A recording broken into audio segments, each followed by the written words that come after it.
Salut à toi, je suis ravi de te retrouver aujourd'hui pour faire un petit essai plutôt intéressant. Depuis la mise à jour du Canon R5, le fameux 1.8.1, si j'ai bonne mémoire, eh bien, le Canon R5 est capable de générer des fichiers de près de 400 millions de pixels. Alors naturellement, je me suis posé comme question, avec une telle résolution, est-ce qu'on est capable de pouvoir se passer d'un bon objectif macro? On va également avoir des limites, voir si ça tient ses promesses. Et surtout, au bout du compte, se dire est-ce que vraiment on peut se passer d'un objectif coûteux mais efficace qui est un objectif macro. Alors on ne va pas faire durer le suspense plus longtemps. Après une longue balade dans la pinède du Luberon, j'ai retrouvé donc ces fameux éléments que je vais tenter de refotographier tout de suite. À travers de quelques vidéos, je vais te montrer également la distance de mise au point que j'ai réalisée. Ça te permettra de donner une ordre d'idée. Je te montrerai donc la photo première, donc à la distance de prise de vue normale, et ce fameux zoom qu'on va réaliser ensuite dans la photo pour donc savoir si ces 400 millions de pixels permettent d'aller cropper dans l'image de manière tellement exponentielle que ça nous permettra d'avoir du détail comme pour un objectif macro. Allez, on ne tarde pas plus, c'est parti. Alors pour cette première photo, on a ce fameux lichen contre l'arbre. Je suis environ à 20 cm de recul entre l'arbre et l'objectif. L'objectif, c'est un 24-70-2.8 donc de chez Canon. Et là, donc bien sûr, je zoome au maximum à 70 mm. Le détail est plutôt déjà correct, bien sûr, à cette distance. Mais vous allez voir que maintenant, en croppant dans l'image, voilà, là c'est fait, qu'on commence à avoir pas mal de détails, un zoom relativement puissant dans l'image. Non, là c'est pas mal, mais vous allez voir, ça va être beaucoup plus intéressant sur les prochaines.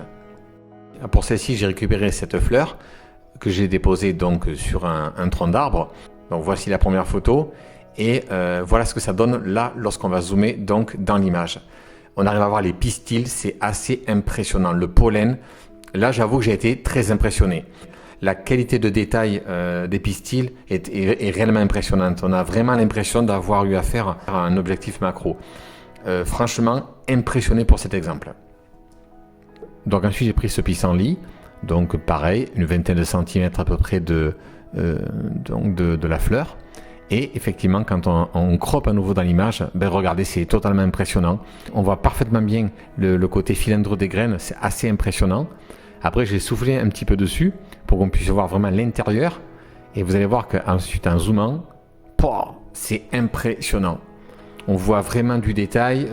J'avoue que là, pour le coup, je ne vois pas ce qu'aurait pu apporter de plus mon objectif macro. Si on part de point de vue de détail, c'est vraiment pas mal. Je suis assez impressionné. Et on termine ensuite par cette araignée. Donc, vous voyez, donc là, j'étais beaucoup plus loin. J'ai bien à moins une quarantaine de centimètres à peu près de l'araignée. Et vous voyez déjà sur la photo, elle est toute petite.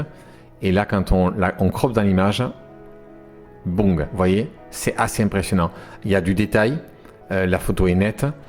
Encore une fois, très impressionné par ce résultat. Alors bien sûr, il y a des contreparties dans tout ça. Avant d'en arriver là, on va faire une légère retouche pour voir un petit peu ce que ça peut donner. Donc on va renforcer un petit peu les noirs et les blancs pour générer un peu plus de contraste et pousser un petit peu la texture. Voilà, c'est juste pour aller donner une légère retouche à l'image, voir un petit peu ce que ça peut donner. Voilà, on revient ensuite sur le bureau. Voilà, une fois sur le bureau, on va prendre ensuite un filtre passe-haut pour les renforcer encore une dernière fois le résultat. Voilà. On va choisir un réglage où le détail soit un peu plus véloce.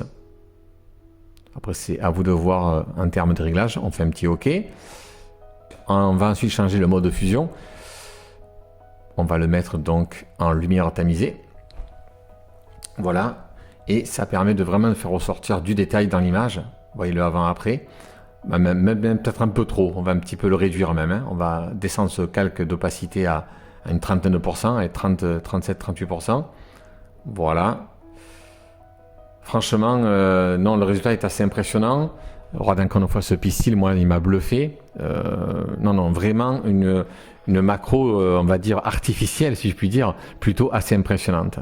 Alors, que penser de tout ça? Est-ce que 400 millions de pixels, du moins avec la technologie que Canon a déployée sur ses boîtiers, va être suffisante pour remplacer un objectif macro?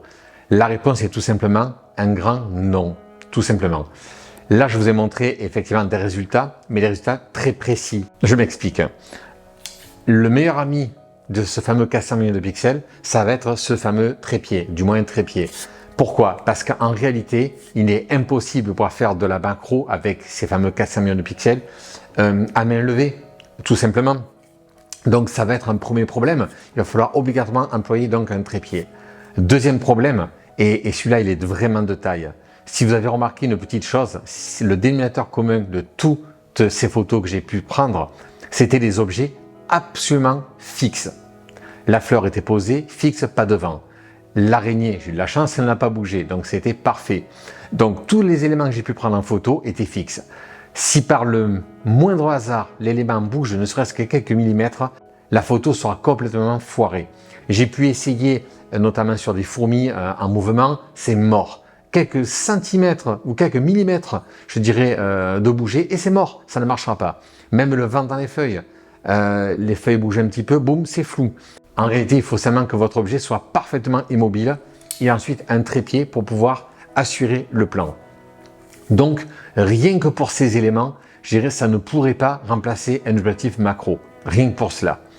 Par contre, ça peut effectivement énormément dépanner. On n'en a pas sur place. On n'en a tout simplement pas un parce qu'on n'a pas les moyens. Et bien, selon le type de photographie que vous allez faire et que l'élément est parfaitement immobile, et bien ça fera vraiment le job et de manière même plutôt impressionnante, comme j'ai pu vous le montrer. Mais la vraie question est, et ça j'y viendrai sur un prochain tuto, quel résultat ça ferait d'utiliser un objectif macro associé à ces fameux 400 millions de pixels? Là, je pense qu'on pourrait obtenir quelque chose de vraiment fantastique. Rendez-vous compte de l'association des deux, de pouvoir donc, je dirais, faire une belle photo macro et en plus aller chercher du détail en croppant un maximum dedans. Donc je pense qu'on pourrait avoir quelque chose de plutôt assez impressionnant, mais on y reviendra un peu plus tard. Je dirais que ce sera l'occasion d'une future vidéo. Voilà, j'espère que j'aurai pu répondre déjà à votre question. Oui, pour le 400 millions de pixels, c'est plutôt pas mal. Oui, mais que pour du fixe. Non, ça ne remplacera pas un objectif macro. Et l'association des deux pourrait être, à mon avis, assez impressionnante. Mais on y reviendra un autre jour. Eh bien, on a fait le tour. Je vous dis à bientôt. Prends soin de toi. Salut!